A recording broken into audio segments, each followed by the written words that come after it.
No Japão arcaico existia uma classe nobre de guerreiros. Esses eram os samurais. No entanto, pouca gente sabe que haviam mulheres que manejavam lâminas para defender o governo, por assim dizer, e outras contra o poder. Essas mulheres eram treinadas em diversos estilos no caminho da espada e eram conhecidas como Onabugeishas. O conto de hoje apresentará para vocês uma dessas mulheres. Não será narrado por mim, mas pelo Sérgio Pires, o locutor mais simpático que conheço. O Sérgio apresenta o programa Creep Metal Show na web rádio Putz Grila.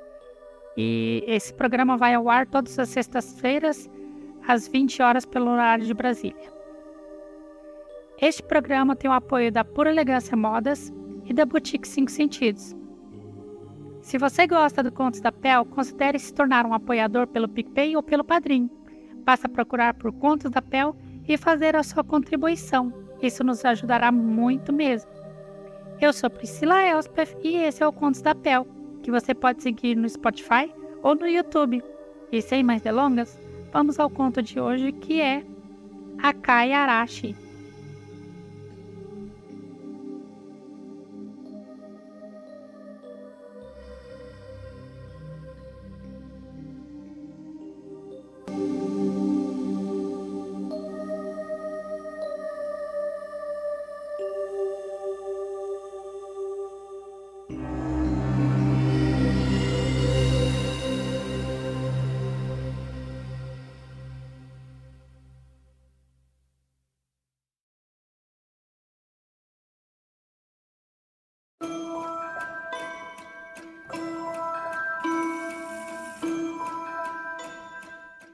A neve caía desde o início da noite, formando um tapete fofo e branco sobre o chão do labiríntico vilarejo.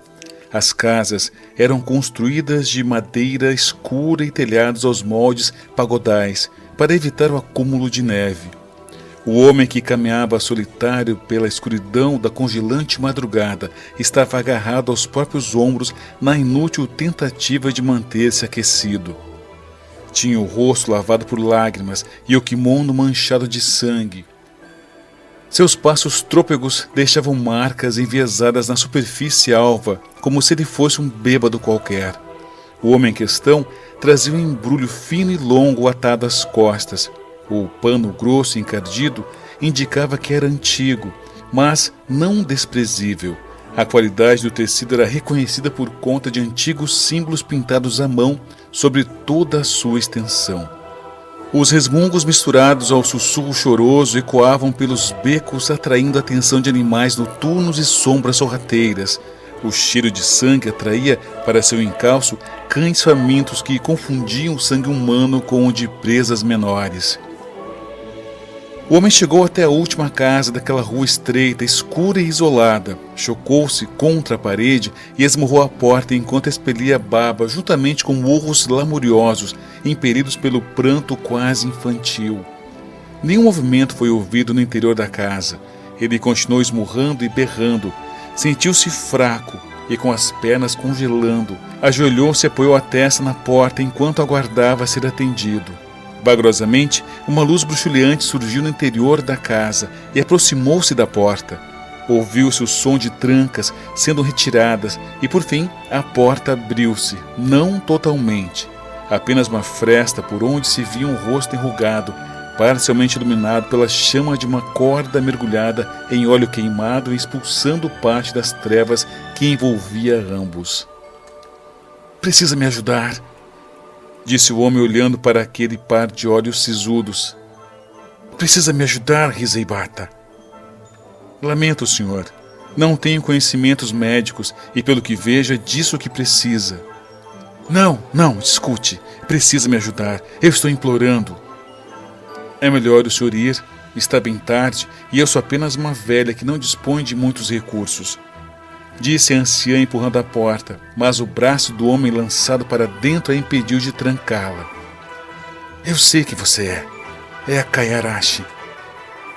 A velha fitou os olhos desesperados e molhados daquele homem e imediatamente fora tomada por uma estranha nostalgia que fez reverberar em seu corpo sentimentos e sensações há muito tempo esquecidas, não por conta do tempo, mas pelo desejo de seu coração.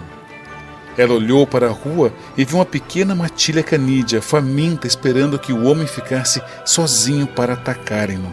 Olhou para o céu e para cima dos telhados, não notando nada de diferente, abriu a porta e o mandou entrar.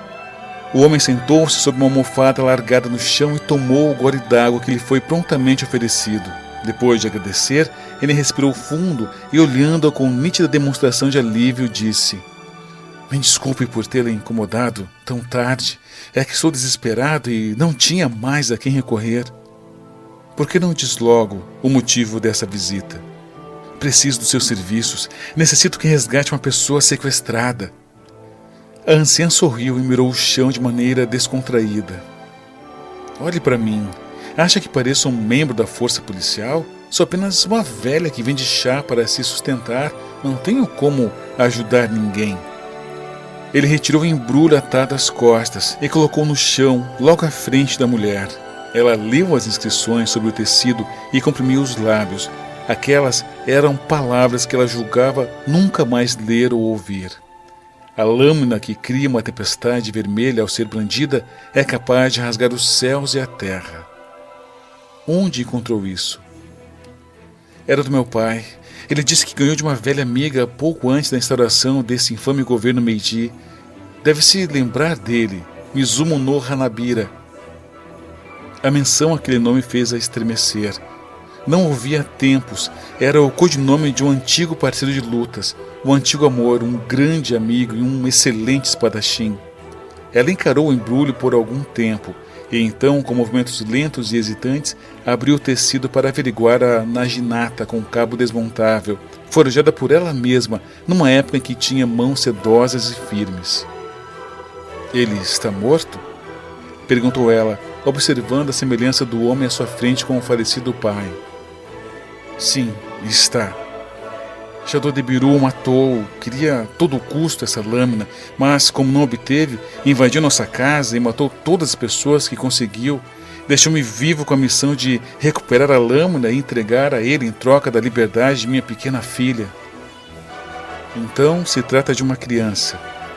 Sim, ela só tem 2 anos. Se eu entregar a ele essa naginata, tenho certeza que ele matará a menina, e se não entregar... A anciã levantou-se vagarosamente, apoiando-se numa mesa de madeira, e caminhou até a porta. Abriu e deixou o vento frio entrar, levando para dentro um pouco de neve fresca. Olhou para a lua fina como um sorriso, porém com a cor avermelhada, e fechou os olhos para inspirar o ar daquela fatídica e auspiciosa noite de inverno.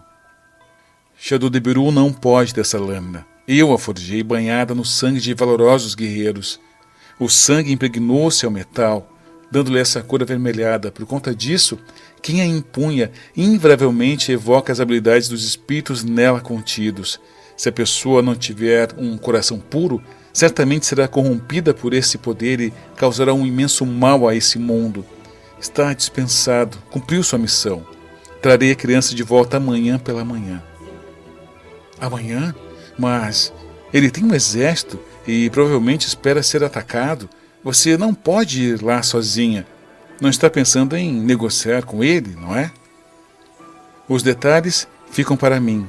A você cabe a espera do retorno da criança. Agora, se me fizer a bondade de se retirar, preciso dormir.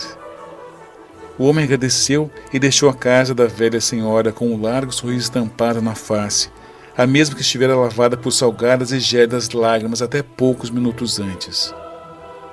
Logo após o almoço, a velha senhora colocou o embrulho nas costas e partiu deixando para trás seu pacato vilarejo.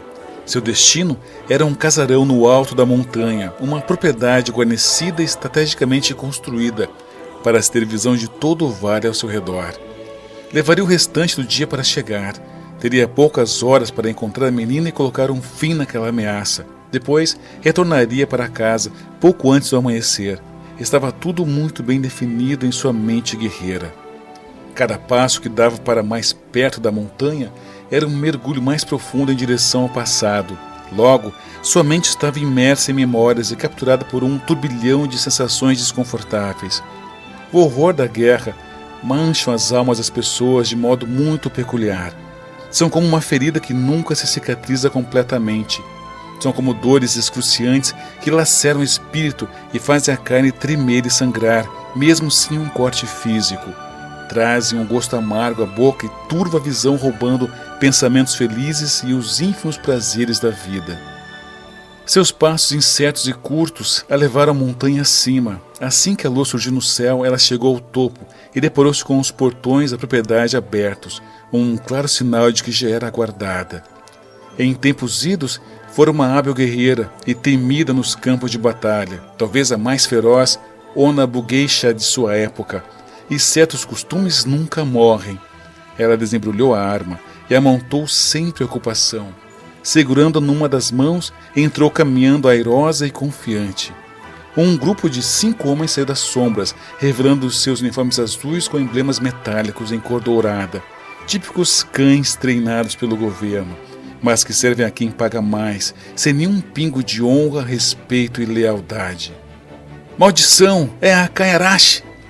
afirmou um deles, observando a arma empunhada pela mulher, trajando um kimono branco com desenhos de folhas de bambu em tom vermelho sangue. "Tanto faz, é só uma velha!" debochou o outro, saltando para cima dela com uma espada em mãos. Mal teve tempo de brandir sua lâmina e teve a cabeça decepada pela anciã, que apenas girou sua arma num rápido e decisivo momento. Ao ver a facilidade com que a velha matou um soldado jovem treinado, os outros decidiram atacar todos juntos. A anciã segurou o cabo de sua arma e girou o corpo em torno de seu próprio eixo, e ao mesmo tempo em que brandia sua lâmina num movimento cruzado. Segundos depois, todos os homens estavam no chão com os peitos abertos e os pescoços rasgados, e o kimono estava todo salpicado de sangue, e as folhas de bambu não pareciam mais desenhos, e sim borrões de tinta vermelha.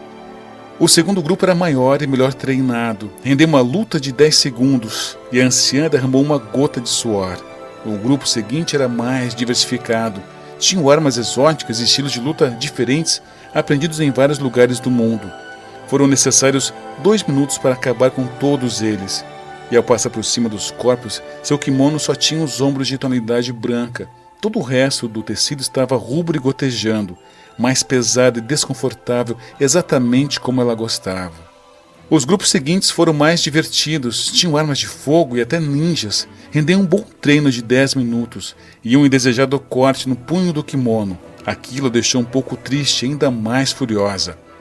Ao terminar de subir a escadaria de madeira polida, ela deparou-se com as portas duplas dos aposentos de Shadow de Biru. Sabia que ele estava lá dentro, segurando uma espada, esperando que ela entrasse. Seus métodos eram conhecidos e muito previsíveis. Ela chutou as portas e elas se abriram com um baque surdo. Como esperado, o homem aguardava com uma espada já desembainhada, porém a lâmina estava encostada ao pescoço da criança que dormia em seu colo. "Demônio!" proferiu a velha. "Agradeço pelo reconhecimento", debochou o homem de rosto quadrado, parcialmente revelado pela luz do luar, que dardejava pela janela ao lado. "Me dê a lança, e a garota ficará bem." "Lança? Isso não é uma lança. Isso é uma naginata sagrada e nunca repousará em suas mãos." "Como quiser", disse o homem, levantando-se vagarosamente e colocando a criança no chão. "Depois de cortar seus braços fora, eu a pegarei com muito prazer." O golpe vertical foi amparado pela lâmina curva que a mulher segurava. Em seguida, ela girou o corpo e o chutou na barriga, afastando-o por alguns metros. Ele brandiu a espada na horizontal e a mulher novamente aparou o golpe com sua lâmina rubra. Girou o corpo e afastou-se dele. Segurou o cabo da naginata com as 2 mãos e encarou o rosto enrugado do homem, a quem deveria ter matado há muito tempo. O som de metal retinindo preencheu o espaço escuro daquele ambiente. O brilho prateado encontrava o brilho rubro sob o feixe lunar. Os passos silenciosos impulsionaram os corpos para todas as direções daquele cômodo, e os oponentes respiravam de maneira ritmada e cada vez mais ofegantes. Ambos estavam enfrentando não só um oponente à altura, mas também a idade e a consequência de envelhecer. Seus corpos não tinham mais a mesma resistência nem a mesma leveza de antes. No entanto, ele continuou lutando depois da instauração do novo regime. Ela não. A lâmina em suas mãos pesava cada vez mais.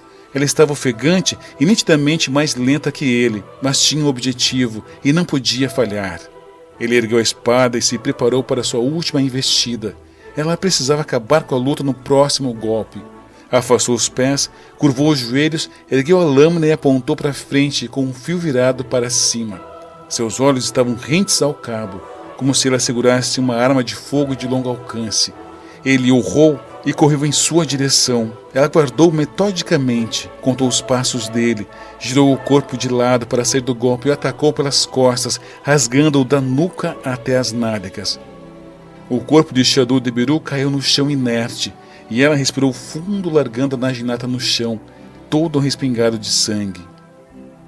Eu te ensinei tudo o que sabe. Eu te instruí a forjar essa lâmina. Verdade. Mas você tinha um propósito sombrio, o qual nenhuma Ona Bugueixa poderia deixar se desenvolver. Após o homem dar seu último suspiro, ela virou-lhe as costas, pegou a criança no chão e sentou-se acomodando-a no colo para afagar-lhe a face antes de partir. Viu a menina abrir os olhos dóceis e inocentes, pescou lentamente para a anciã e com sua voz fina e descompassada perguntou: "Você é a Kayarashi? Pode-se dizer que sim, minha doce criança?" A dor fina surgiu debaixo das costelas do lado esquerdo e subiu em direção ao pescoço, queimando como fogo, entrando em suas veias. Ela afrouxou os braços, libertando a criança, e a viu segurando uma pequena adaga com um cabo de bambu. Agora não é mais. O quê? Mas como? A velha levou a mão ao ferimento e sentiu o sangue escorrendo rapidamente. Percebeu que havia sido vítima de uma armação e que estava envenenada com um anticoagulante. Sangraria até morrer e não tinha nada a ser feito. Eu sabia que abaixaria a guarda para uma criança. A voz ecoou do corredor. Era levemente grave e conhecida. O homem entrou pela porta, vestindo o mesmo kimono azul com manchas de sangue. Sorriu e aplaudiu-a com deboche e desdém. Por quê? Você e esse monte de lixo eram as únicas pessoas que poderiam me deter. Sem vocês no meu caminho, poderia empunhar a lâmina da morte, a tão famosa Kayarashi, forjada pela lendária Risa Ebata, e com isso teria o mundo aos meus pés. De que lhe servirá ter o mundo aos seus pés? É uma ambição fútil e sem propósito verdadeiro. Não é sem propósito. Esse mundo injusto, esse governo maldito e a covardia de meu pai, tudo isso tirou de mim minha mãe, enquanto eu era apenas uma criança como essa. Agora, eu tirarei deles tudo o que tiverem de mais precioso e tudo com a sua ajuda. A velha tombou para o lado e sentiu o rosto tocar a poça de sangue quente. Respirou fundo e, usando de suas últimas forças, olhou para o homem e disse: "Você acaba de matar sua mãe." "Eu sei", respondeu ele, apanhando a arma largada no chão e deixando a criança trancada com os corpos na escuridão. "Vovó? Então você não é um demônio como ele disse?" A anciã balançou negativamente a cabeça e deu seu último suspiro. "Então vou vingar você", disse a criança, banhando a adaga no sangue que estava sob o corpo da velha guerreira.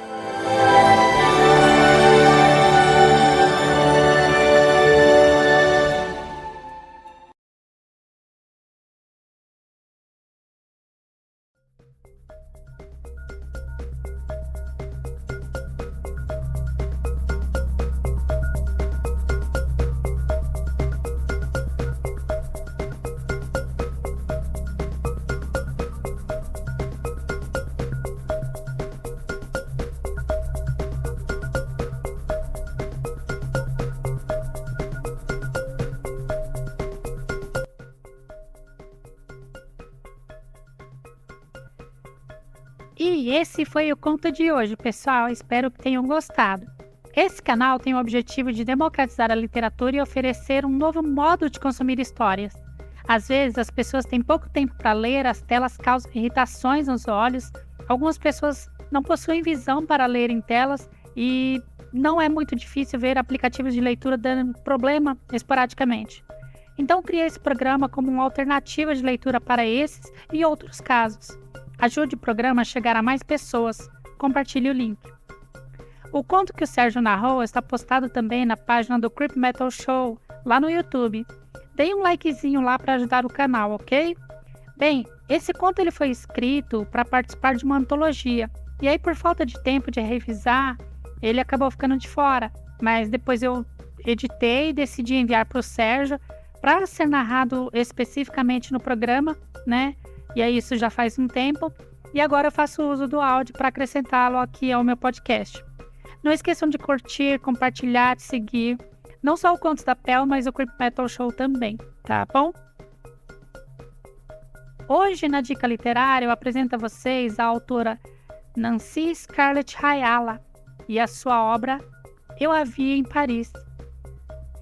Após ter sido traída e humilhada na internet, Helena ficou desiludida com a vida, com as pessoas e consigo mesma.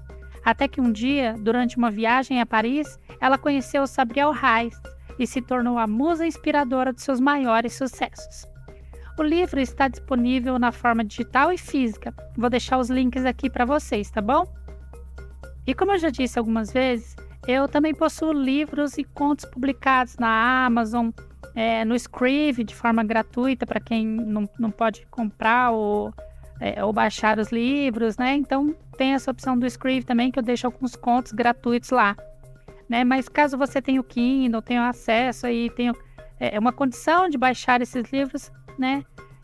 E caso goste dos contos narrados aqui, tenha uma curiosidade para conhecer minhas obras, vai lá na Amazon, dá uma olhadinha lá, Priscila Elspeth, leia a sinopse, com certeza você vai achar alguma coisa que lhe agrade, tá bom? Recentemente eu coloquei alguns arcos das Aventuras de Pel Amana na Wiclap. Lá você pode adquirir a versão física dos livros, né? Também coloquei a versão terror que eu escrevi do Mowgli. Só para lembrar, o Mowgli, ele é um personagem que está em domínio público. Então qualquer pessoa pode fazer o uso do Mowgli, da história original, do conto original indiano, né? Não a versão da Disney. Então eu fiz a minha própria versão do Mowgli e fiz um conto de terror bem sinistro, bem doido assim. E ficou legal, gostei pra caramba do resultado. Muita gente que leu gostou bastante também. Vou deixar o link aqui para vocês da Wiclap. E aí vocês escolhem lá alguma coisa para adquirirem, se gostarem e apoiarem o programa. Porque comprando os livros, tanto na Wiclap como na Amazon, ou chamando no Instagram para comprar a versão física de Pitangas e Caramelos, por exemplo, você está ajudando esse programa, né?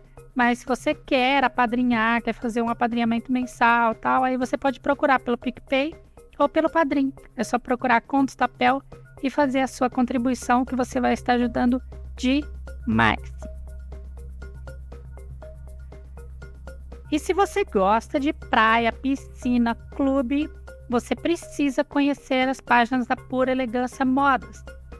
Dê uma olhada nas páginas da Pura Elegância Modas. Lá você encontra acessórios e trajes de banho de altíssima qualidade com preços inacreditáveis. Se você quer ficar elegante enquanto curte o sol, então visite as páginas da Pura Elegância Modas e aproveite as promoções. Vale lembrar que a loja física fica na Feirinha da Concórdia, no Brás, primeiro andar, corredor J.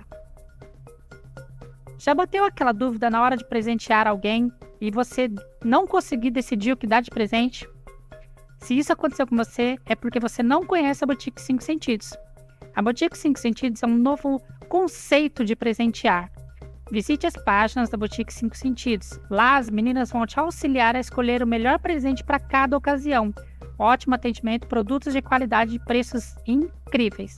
Torne-se inesquecível, torne-se Boutique 5 Sentidos. A loja física da Boutique fica na Avenida Carolina de Abreu 942, em Itapevi. Dê um pulinho lá porque a loja é maravilhosa. E se você escuta o programa, gosta dos contos, considere nos apoiar no PicPay ou no Padrim. A sua contribuição fará com que esse programa fique cada vez melhor, com uma qualidade melhor e que ele chegue a muito mais pessoas. Se você não é inscrito, não esqueça de seguir o canal agora. Você pode seguir pelo Spotify ou pelo YouTube. E também pode me seguir lá no Instagram. É @Priscila_Elspeth. Elspeth com TH e Priscila sem o S. Pessoal, por hoje é só. Fiquem bem, se cuidem, beijos e até a próxima!